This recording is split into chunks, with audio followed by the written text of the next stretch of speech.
Top of the morning and welcome to our weekend edition of the special coverage of the Russian invasion of Ukraine. I'm Olumide Macaulay.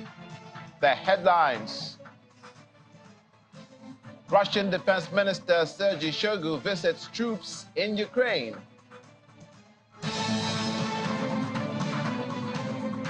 Ukrainian President Volodymyr Zelensky says troops face difficulty at the front, but Ukrainian strength dominates. Plus,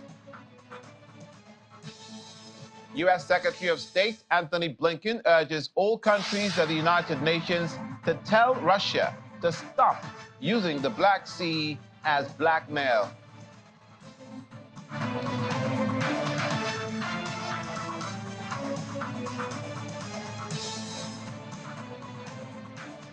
Thank you for joining us. Russian Defense Ministry says Russian Defense Minister Sergei Shoigu has visited the frontline headquarters of the Center, the army group involved in the Ukrainian conflict, today. Mr. Shoigu was briefed by a group commander and thanked officers and troops for conducting successful operations near Liman.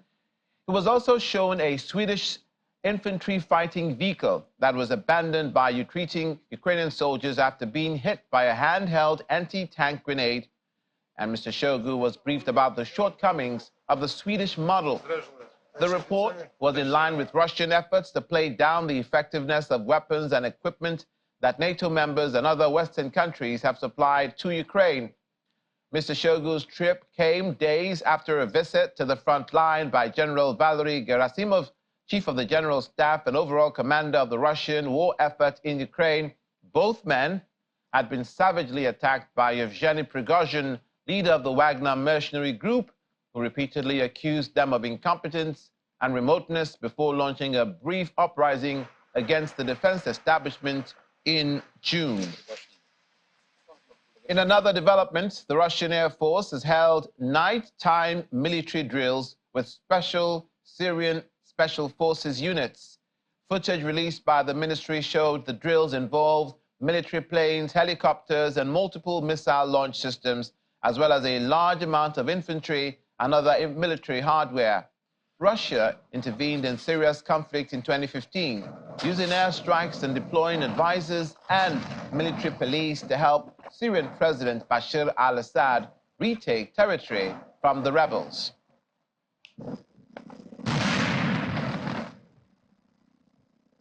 Ukrainian President Volodymyr Zelensky said that Ukraine's military faced difficulty on the front lines in the east and in the south of the country, but were dominant in their campaign nonetheless. Speaking in his usual nightly address, Mr. Zelensky said in his words, "There is heavy fighting. The occupiers, the Russians, are trying to stop our boys with all their strength." He referred to several centers in the east where battles are raging, namely Kupiansk, Liman, Bakhmut, Marianka, Avdiivka directions. He adds that in the southern directions, everything is difficult. But in his words, whatever the enemy does, it's Ukrainian strength that dominates. He thanked the frontline soldiers, indicating that they were working to down as many drones as possible. Meanwhile, the chief diplomatic advisor to Ukraine's President Volodymyr Zelensky says that the coming peace talks in Saudi Arabia aim to fix common understanding of the country's peace plan. Ukraine and its allies aim to rally global support for a peace blueprint in talks hosted by Saudi Arabia this weekend, but a question mark hangs over whether China will take part. Diplomatic advisor Ihor Zovka said that China's ambassador to Ukraine had attended some meetings regarding President Zelensky's peace formula and that it had the invitation on the table. The aim of this round of negotiations will be to finally fix the common understanding of what is 10 points, what the 10 points are about, what is the formulation of these 10 points, what is the aim of each and every point. We were having the position of the countries, including the countries of the Global South, throughout these several months. So we are hoping to get the common understanding and the common position on the composition of these 10 points. China is invited, and I talked with you about the formats on the level of ambassadors in Kyiv during these 4 meetings we had. In the meantime, most of them were attended by Chinese ambassador in Kyiv. So China has got the invitation is on the table, and we are working on the Chinese participant to be there in Jeddah. In the meantime, India will participate in Ukraine peace talks to be hosted by Saudi Arabia on August the 5th and the 6th. And that's according to the Foreign Ministry spokesperson, Arindam Bagchi. Saudi Arabia has invited Western nations, Ukraine, and some major developing countries to discuss President Zelensky's peace plan, which calls for withdrawing Russian troops and restoring Ukraine's post-Soviet borders. Spokesperson for India's foreign ministry said India will participate in this event. Our participation is in consonance with our long-standing position that dialogue and diplomacy is the way forward. New Delhi has previously refused to condemn Moscow for its invasion of Ukraine and increase its trade with Russia by buying discounted oil. Now let's talk to Mr. Oluseyi Adeyemo, African Affairs Analyst, who joins us virtually from Lagos, Southwest Nigeria. Good morning and welcome to the program. Good morning. Thank you so much for having me, Olumide. It's our pleasure. Now, Sergei Shoigu, the Russian defense minister, cuts an interesting picture. He was shown around the equipment that was captured from the Ukrainians, the Swedish tank, and their inadequacies, according to the Russians. But this man at the helm of the Russian defense efforts has been there for a minute. He had his background in disaster management for Russia, a trusted member of President Putin's inner circle, and he speaks about 8 languages, Sergei Shoigu, according to the Russians, including Japanese and Chinese fluently.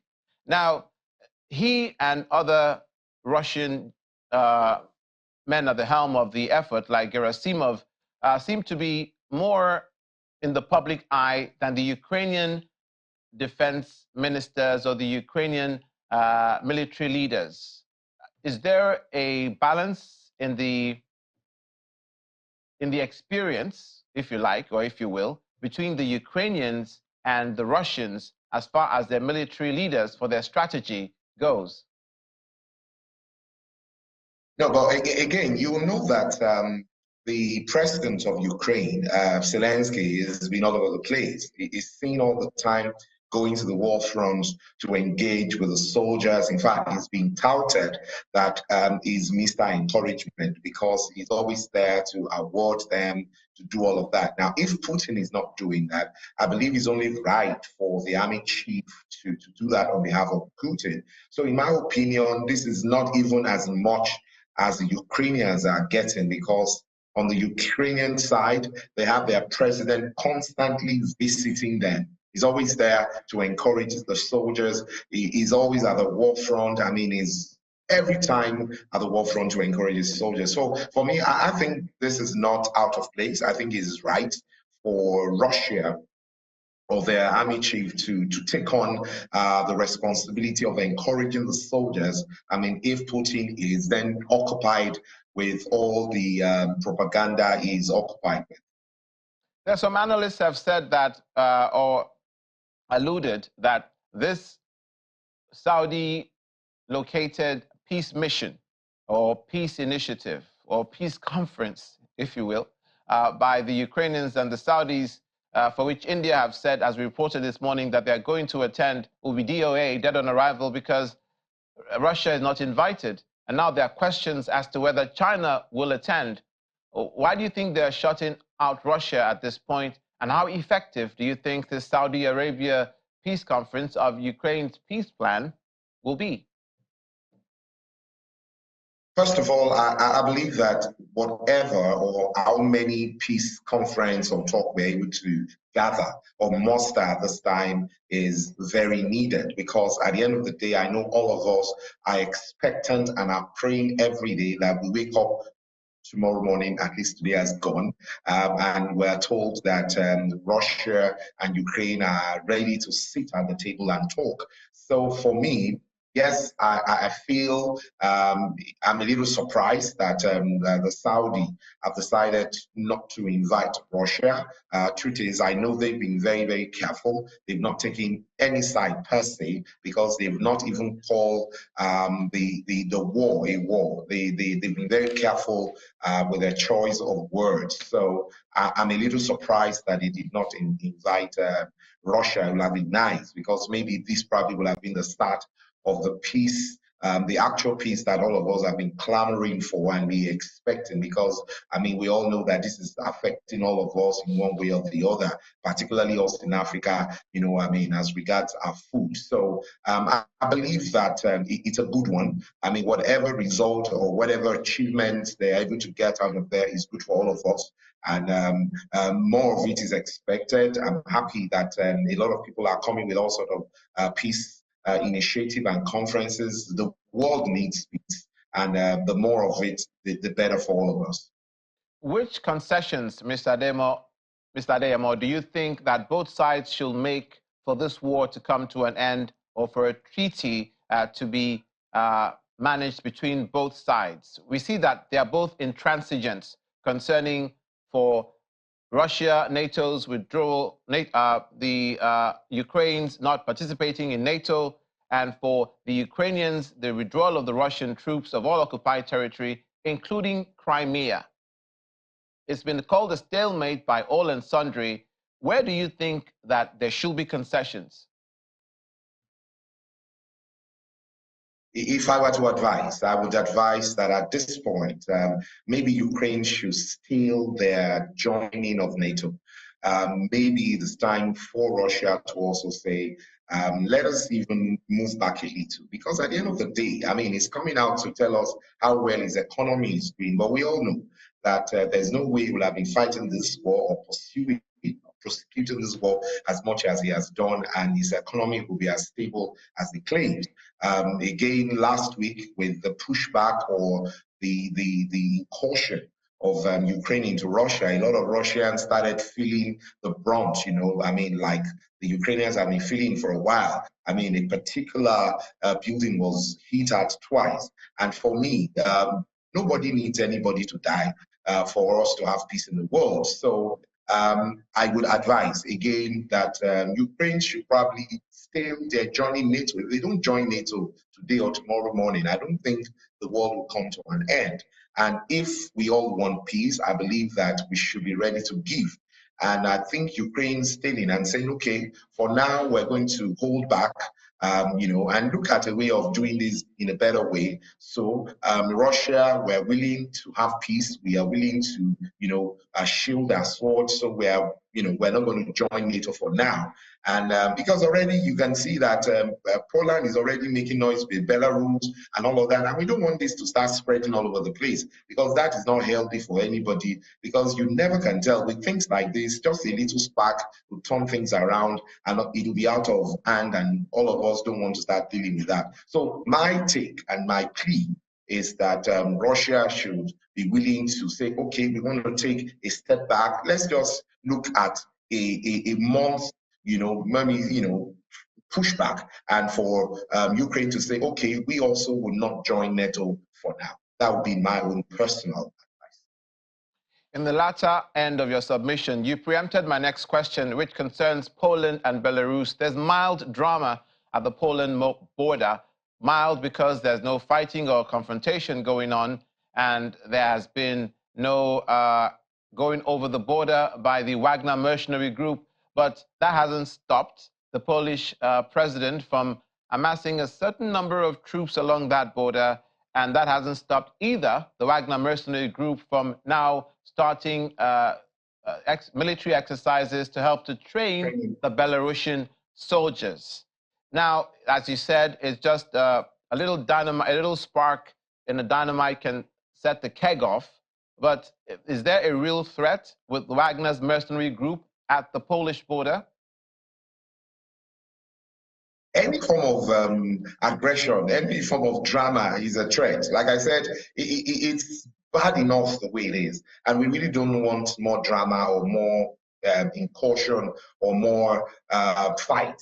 Truth of the matter is, it is as volatile as it can be, as it is right now, because everyone is just at the edge. I mean, look at the way the president of Poland have been talking, in the past few days. I really do not feel comfortable with such talk. And Belarus has been very, comical in the way they've responded and all of that. And I think that is also not an healthy stand or a healthy thing to be happening at this time. It is better for all of us that we get this out of our way and move on. There's too many things to deal with. Hunger, and rebuilding of countries. I mean, when you look at the kind of, images that you're rolling on your station right now, these images are not the kind of images we want to continue to see. We just came out of COVID, and without any respite, we went into this, and God knows what is the next, chapter and all of that. So I pray and believe and plead that all of these, words, throwing banters and all of that over the borders and all of that will stop quickly so that we can have our peace, because we definitely need a peaceful world. That is my own plea. Meanwhile, President Vladimir Putin is putting his money where his mouth is and saying that any attack or any confrontation with Belarus will be an attack on Russia.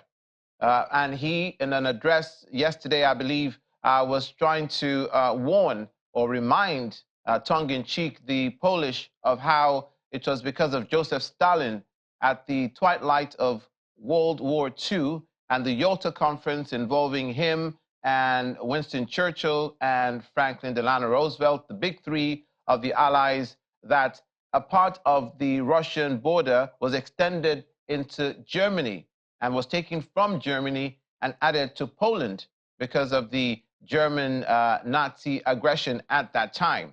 So it seems that President Putin is keeping a keen eye on that Belarus and Poland situation. Again, that's another masterclass for us in Africa.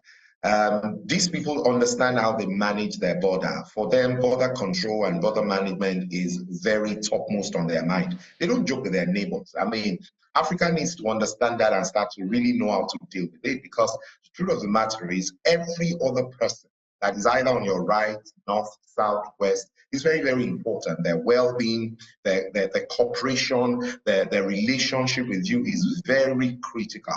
And I believe that, for me, is something we need to learn from. Look, truth of the matter is, all of this war, as far as I'm concerned, should be a masterclass for African leaders, where we learn how to manage. I mean, look at how well Ukraine have been able to manage the economy, even in this. They've been able to manage farming in all of this and all of that. And so we're talking about borders again. And Putin, with all of his hand, as full as his hands are, is able to identify and recognize that Belarus being on his side is very, very important. And he's saying clearly, look, guys, we're together in this. Do not allow anybody to threaten you. Whatever happens to you touches us and all of that. So for me, it's a lesson for us in Africa, and I pray that we learn it and be able to take the right step, going forward, so that we can have a better and more secured Africa as well. Look at what we're suffering right now in Sahel. How much of talk, how much agreement, how much of relationship do we have? How much, do we have with all of our neighbors? Are we are we in sync? Are our armies working together? Where is the ECOMOG of this world? Where are the, border troops? How well, how synchronized is our relationship? So for me, those are things we need to learn. And of course, what Putin is saying is not out of place. It's the right thing to say at this time. And I'm sure Ukraine is also stretching out his hands to his neighbors as much as he can to ensure that they protect themselves, because they understand that working with their neighbors is probably the first line of protection for their country. Speaking of which, the Niger coup, for which the Russian mercenary group leader Prigozhin has extended his acceptance and invitation to the coup leaders that the Wagner mercenary group will help Niger in this case, obviously trying to insert himself in that conversation in some way. It may present, do you think, a quandary for Nigeria and how the ECOWAS countries handle this situation? Because we've heard from Mali, we've heard from the situation there where it's been said that, look, if there is any intervention by any other countries, it'll be seen as a declaration of war in these countries where a coup has taken place. So is it important how President Bola Tinubu handles this situation with Niger, which is a border country with Nigeria? As you just mentioned, that it's important how the countries of Africa manage our borders. I mean, expressly, that's what I was speaking to. I mean, I was saying clearly that our presidents need to really be careful the way he say and does things. Because truth of the matter is, I mean, if our army were truly at the position that we wanted it, by now we should have completely eased out Boko Haram in Nigeria. Now, if we're still dealing with that, if we're dealing with IPOL in the east, we should be careful the way we go outside. The truth is we cannot afford completely take our eyes off what is happening in Niger, but in whatever way, in whatever manner, we must be careful the way we relate to them, because at the end of the day, I've said it severally, you know, our peace, you know, in some way, you know, has a direct impact on the way things are done all over the world. Wagner, I mean, they're business people. That's what they do. They trade in fighting and training, you know, soldiers for other people. So as far as they're concerned, may there never be peace in the world. They go around, this is what they do for business. And so it is upon us as Africans, as a people, to know how we protect our people, how we talk to our people, how we deliver. Because at the end of the day, you can trace the incursion or the coup in Niger to how badly some of our leaders, particularly the democratic people, have done over the years. Because look at how the people have turned out. They are all over the street, you know, acknowledging and celebrating this coup, as it were. You know, so that clearly tells you, and this is, if you know, sort of like a follow-up on what has happened in Mali, what has happened in Côte d'Ivoire and all of that. So for me, it's not enough to just say, oh, you don't want the military. It's more important what we do. I expect that our president, as a chairman of ECOWAS, is now talking to the democratically elected leaders across the region, saying to them, guys, we need to do a better job. This does not look good on us. I mean, it seems that our people are not comfortable with what we're doing. Because look, you can cow us for as long as you can, but at the end of the day, the young men or women that are being, you know, given back to are more daring that some of us, you know, and they will do things. They have internet on their side. They have all sort of things. You know, you never really can define the way things will go going forward, because every day there are all sort of development. You know, so expecting that the reaction will always be the way it has always been, I think is not a very wise thing to do. So again, I would like to reiterate the fact that it's important that our president, Bola Ahmed Tinubu, you know, who is the chairman of the heads of state of ECOWAS right now, should be more circumspect in the way he goes about talking about the issue in Niger, because what we need now really is a lot of diplomacy, a lot of engagement, a lot of ensuring and assuring the people that we're for you. We're not just for the president, we are for the people. And what we want to do is to ensure that we do things right. Democracy is better for all of us for this reason. And in talking to we have all sorts of peace missions. We have people who can really go and sit down with these soldiers, and I'm sure they will want to listen. And so we should just show magnanimity, not coming out to say to them, you know, ordering down things and say, oh, this is the way we want to go about it.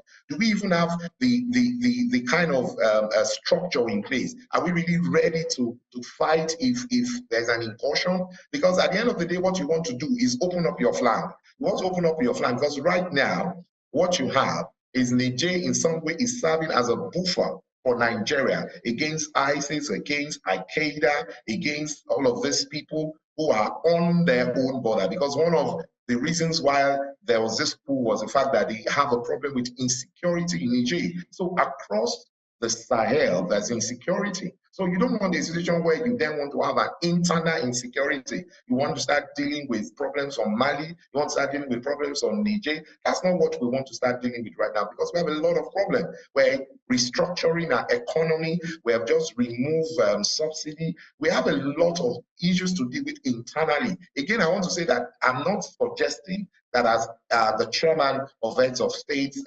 President Tinubu can afford to keep quiet completely. No, he can't. I mean, Nigeria, even as a country, is expected to say and take the leadership for the region. But as we do that, we must do that with a lot of care and a lot of engagement, talking, negotiation.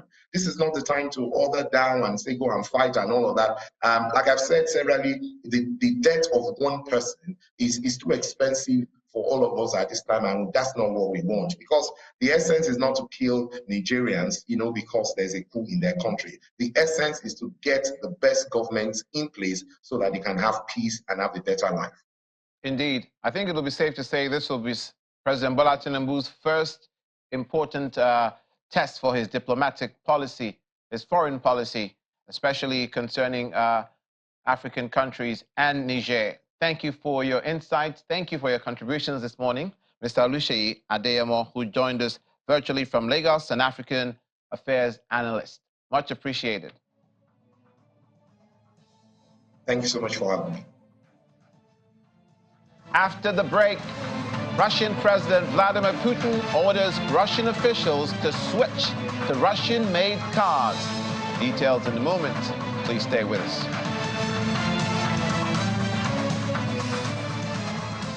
Welcome to the sophomore stretch of today's coverage of Russian invasion of Ukraine. U.S. Secretary of State Anthony Blinken urges all countries at the United Nations to tell Russia to stop using the Black Sea as blackmail after it quit a deal that had allowed Ukraine to safely ship its grain to global markets. Mr. Blinken announced that nearly 90 countries had backed a short U.S.-drafted communique in which they commit to take action to end the use of food as a weapon of war and the starvation of civilians as a tactic of warfare. Hunger must not be weaponized. I urge all member states to join this communique. We also must significantly increase aid to tackle extreme hunger and to avert famine. Last year, governments and private donors made record contributions, providing direct relief, equipping farmers with fertilizer, using satellite imagery to maximize yields. Donations for the World Food Program jumped 48%. The United States alone provided more than $7.2 billion, funding roughly half of the World Food Program's budget. These and other efforts helped the world narrowly avoid famine last year. But this year, as we've heard, the World Food Program estimates that it has to spend $25 billion to deliver relief to 171 million people. To date, countries have funded only $4.5 billion. In other words, 18% of what's required. The cost of that shortfall will be measured in growth stunted and in lives lost. I'm also announcing $362 million more to tackle the drivers of food insecurity and to enhance resilience in Haiti and 11 African countries, like getting nutritious food to pregnant women and helping farmers grow hardier and more diverse crops. The United States will continue to do our part, but this is, by definition, a global challenge. It demands global resources. And we'll be looking to governments, to companies, to philanthropies to help us continue to improve nutrition and invest in sustainable and resilient food systems. Finally, we must address Russia's war of aggression against Ukraine and the resulting assault on the global food system. This past year, the Black Sea Grain Initiative, negotiated by the United Nations and Turkey, delivered over 32 million tons of Ukrainian foodstuffs to the world. Wheat exports alone were the equivalent of 18 billion loaves of bread. 18 billion loaves of bread. Keep in mind, this initiative never should have been necessary in the first place. It only was necessary because of Russia's invasion of Ukraine and its blockade of Ukrainian ports. But the initiative produced concrete, demonstrable, powerful results in making sure that these food products could continue to get to world markets, going to those who needed it. We also very much appreciate Turkey and others working to reinstate the grain deal. Every member of this council, every member of the United Nations should tell Moscow, enough. Enough using the Black Sea as blackmail. Enough treating the world's most vulnerable people as leverage. Enough of this unjustified, unconscionable war.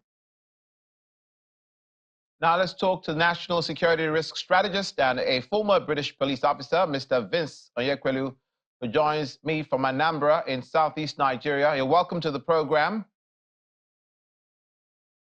Thank you for having me. Good morning. U.S. Secretary of State Anthony Blinken saying that other countries should please tell Ukraine that enough of weaponizing food against Ukraine that is affecting the world. What will that achieve by telling, if everyone tells Ukraine and tells Russia, all the nations as a man or as one person say to Russia again, stop weaponizing food, get back to the Black Sea grain deal. What will that achieve? I think you've done that already by telling Russia enough of the blackmail. I'm also adding my voice. Russia, enough of the blackmail. Russia, enough of the killings. Russia, we can all go for peace. Before I go deeper to answer your question, I can also say the same thing to the USA. Enough of the illegal sanctions. USA, do not use FIFA, do not use FIBA, do not use International Olympic Committee to stop other nations from participating in world sports. USA, stop the idea of collateral damages. Yes, sorry to interrupt you. So, my point now is this. I'll let you continue in a moment, but my point now is this. Most countries have made their positions known concerning Russia and the Black Sea grain deal, and just telling the nations to tell Russia that enough is enough. Are they going to listen? When Russia hears that everybody has sent communiques and said enough is enough, they didn't listen when they were invading Ukraine in the first place. They didn't listen when they occupied the Ukrainian territories. Why would they listen now?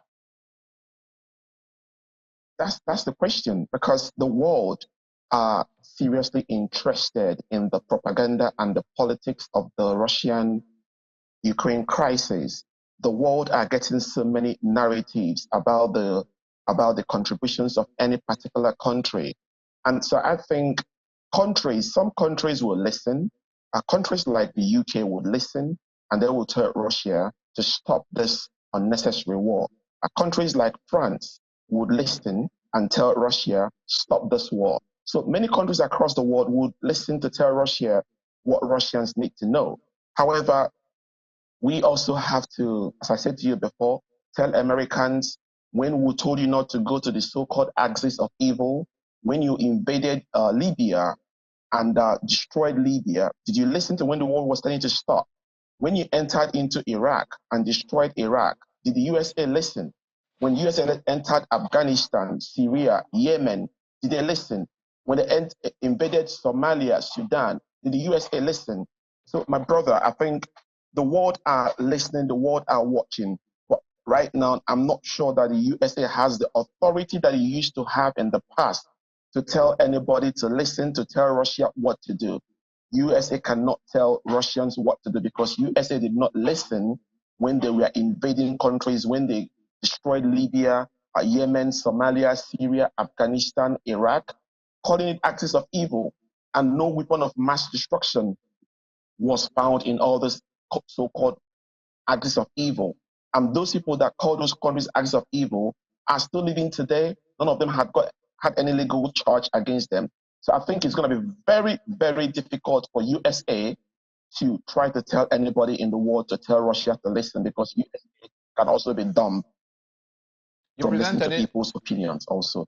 You present an interesting dimension to the conversation, because Anthony Blinken, the U.S. Secretary of State, is representing President Joe Biden, his principal, and he's accusing Russia of weaponizing food, while his principal, President Joe Biden has been accused by the Republican Party and some other quarters of weaponizing the DOJ, the Department of Justice in the United States, of using them to go after former President Donald Trump, who's facing his third indictment now, and which they say is to stop him from being elected as president because they're afraid of him. That's the inference of this on the part of Trump's camp, going as far as to call it election interference. Is the U.S., by outmaneuvering itself from negotiations and peace talks with Ukraine, doing itself a disservice in the global scene by taking this hard posture and not in any way helping in mediation in any wise? Yes, certainly. I would support your statement. The USA is actually currently kind of taking itself out of the authority they used to hold across the world. People used to trust them. People used to see them as the country of the world police that actually tell the truth to the corridors of authority. But if you look at what's happening in Sudan today, the USA and Saudi Arabia tried to negotiate peace for the Sudanese war factions, and none of them listened to the USA. Obviously, it shows that they lack the authority. Look at the forthcoming peace initiatives developed by Saudi Arabia in Saudi about the Ukraine-Russia crisis. Many countries are already pulling up, saying that how can you be talking about peace when the two sides to the war are not going to be physically present? Why would you ask Russia to stay away while Ukraine should come on board? So USA has actually continuously been losing the authority. And one of the ways, look at what they did to is Uganda, when the USA forced the Ugandan government to accept LGBT. Yes, I came from a country that respects LGBT. I came from a service that respects LGBT. But USA cannot tell an African sovereign nation to accept LGBT in their laws when it's against their traditions, when it's against their cultures. It's like me telling USA, allow men in the USA to marry more than one wife, allow polygamy in the USA. How would Americans think about polygamy in their society? So there are actions that USA are taking that are driving the people of the world that used to trust and listen to them away from them. If anybody wants to do LGBT, it should be their own freedom to practice. If they want to reject it, it should be their own freedom to reject it, not for a foreign nation to be telling you how to live your cultural lives, when the same foreign nation has made us to believe that a woman should not marry more than one husband and a man should not marry more than one wife. And we all accepted it. So the USA should stop shooting themselves on the foot. I think the UK are taking a more liberal perspective, not getting their nose deep into all these crises. USA should lean back a bit.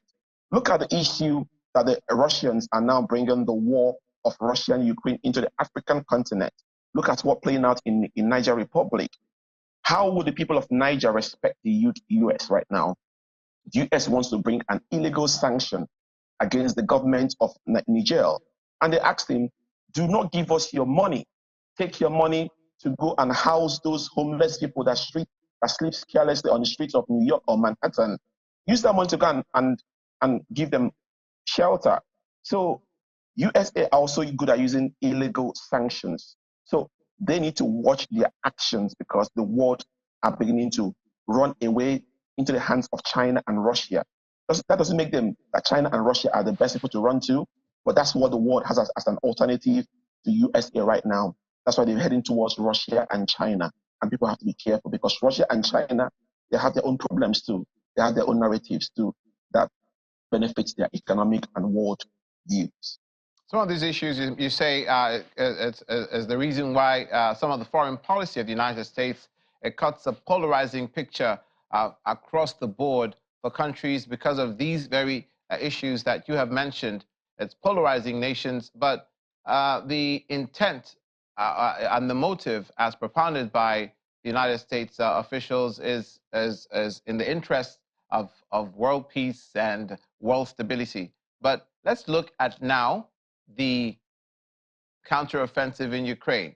President Vladimir Zelensky says, though the road is difficult and though it's hard, he says that the Ukrainians are asserting their dominance. But that's totally different from what President Putin is saying and what appears to be the scene on the ground.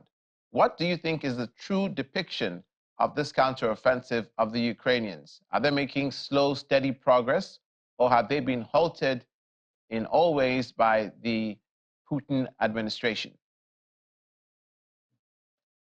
The truth of the matter is that the Ukraine counteroffensive has gained leverage. They have taken some strategic positions. Currently, Ukraine counteroffensive led to the deployment of armed UAVs, armed drones that have hit the heart of Moscow. In the past week, we had about 2 similar attacks in Moscow, and these are areas that were untouchable before by the Ukrainian armed forces. So for Ukraine to be able to have that success, we also have to raise the issue about the Magura UAV, the V5. Basically, the V5 is 5th generation drones or UAVs. That this war has shown that the importance of technology is becoming pivotal in the winning of wars. And the mechanisms of nations to develop better UAV systems that are even armed with live feeds. Live feeds are live cameras. So you can actually see a UAV from point of deployment to the last millisecond before it hit a target. So there was a UAV that was deployed that even captured either Russian or Ukrainian soldiers that were on their phone, whether they were tweeting or WhatsApping or sending a text message before, because it can impact on explosion. So once it hits impact, it explodes. And it captured these young Russian or Ukrainian soldiers before their lives were snuffed away from them. So Ukraine has done well so far because Moscow has been an untouchable place and Ukraine has bombed it. The Crimea Bridge has been hit. The Black Sea areas has been bombed. So Ukraine has done, the counteroffensive has paid up. And Russia cannot say, oh, it's not working. Oh, yes, there's been serious impact against the Russian defense. That's on one side. On the side of the Russians, the Russian Lancet UAVs, the Lancet drones, has been like the champion of this current crisis. The smartness of the technology, the precision, the live feed that it carries. So you can sit in the comfort of your house and even have people that are not traditional soldiers maneuver drones that can hit in the heart of the enemy's territory. So actually, the war has shown that it's not just about infantry. It's not about the Air Force or the Navy. There's this new idea of technology drones that are armed. So both sides are losing casualties of war. Both sides are casualties of war. That's why the Ukrainians are investing over $1 billion in drone production in Ukraine as well to match the Russian offensive. Thank you so much, Mr. Vince Onyekwelu, for your contributions this morning. Mr. Vince Onyekwelu is a former British police officer, a national security risk strategist who joined us from Anambra in southeast Nigeria. Thank you. Thank you so much. When we return, red statue of Russia's Putin riding a tank appears in Rome's park. Details in a moment. Please stay with us. Welcome to the final stretch of today's coverage of Russian invasion of Ukraine. Now, Poland's prime minister says fighters from Russia's private Wagner mercenary force are being moved close to NATO's eastern flank to destabilize the military alliance. Wagner soldiers have begun training with the Belarus National Army, prompting Poland to start moving more than 1,000 troops closer to the border. On Tuesday, it accused Belarus of violating its airspace with military helicopters. The politicians met in the Suwalki Gap. That's a sparsely populated but strategically important area of Polish territory between Belarus and the Russian enclave of Kaliningrad that joins the Baltic states to other NATO members. The European Union has banned drone sales to Belarus as part of its sanctions list over Russia's invasion of Ukraine and Minsk's crackdown on the opposition. The latest measures target a further 38 regime figures, and 3 state-owned entities, including leading propagandists on state television, prosecutors, and prison officials, to try to reduce the flow of goods to Russia that could be used on the battlefield in Ukraine. The EU banned the export of aircraft engines and drones to Belarus. The 27-nation bloc also tightened restrictions on the sale of semiconductors, camera equipment, and other technology that could help Moscow's war effort. Russian President Vladimir Putin has ordered Russian officers and bureaucrats to switch to Russian-made cars. He made those remarks meeting with Industry and Trade Minister Denis Manturov, as well as chiefs of the biggest industrial holdings in Russia. This move, according to President Putin, will help developing Russian brands. He did not specify the brands or whether it includes foreign cars assembled in Russia. After a chaotic decade following the collapse of the Soviet Union in 1991, Russia encouraged Western car makers to build factories. It offered subsidies to those performing operations such as stamping, welding, and painting locally, as well as incentivizing them to produce components inside Russia. By 2021, domestic production was running at around 1.4 million passenger cars, around half its installed capacity. That slumped to just 450,000 last year, the industry's worst showing since the collapse of the Soviet Union, as Western firms withdrew in the wake of the Ukraine conflict. Pope Francis has met with Ukrainian youth in Lisbon as part of his 5-day visit to Portugal for World Youth Day 2023. The pontiff greeted the group at the Apostolic Nunciature of the Holy See in the Portuguese capital, then blessed the Ukrainian flags before praying with the group. Pope Francis on Sunday called on Russia to revive the Black Sea grain deal, through which Moscow had allowed Ukraine to export grain from its seaports despite the war. He was due to address hundreds of thousands of young Catholics who'd come to the Portuguese capital from around the world for the World Youth Day festivities.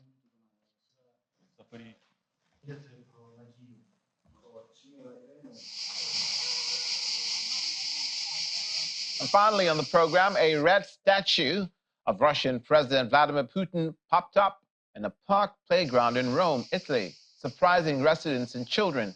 The effigy, affected by French artist James Colomina inside the park, depicted the Russian president sitting on top of a miniature war tank.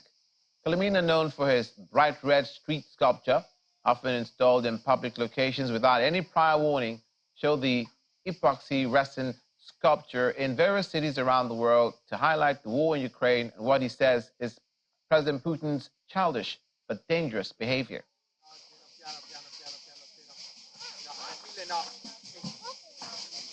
I like the idea that you put something like that into a park. This way children can interact and have to deal with something which is unusual but normal way. Just like if it's a toy, that is how people should deal with every news, every thought, everything. So just manage it without being afraid, without trying to deal with it. And that brings us to this close of today's special coverage of Russian invasion of Ukraine this weekend. Thank you for watching. I'm Olumide Macaulay. Many thanks to our guests and our producers and you for being a part of the program. Have a great weekend and see you top of the week. I'm Olumide Macaulay.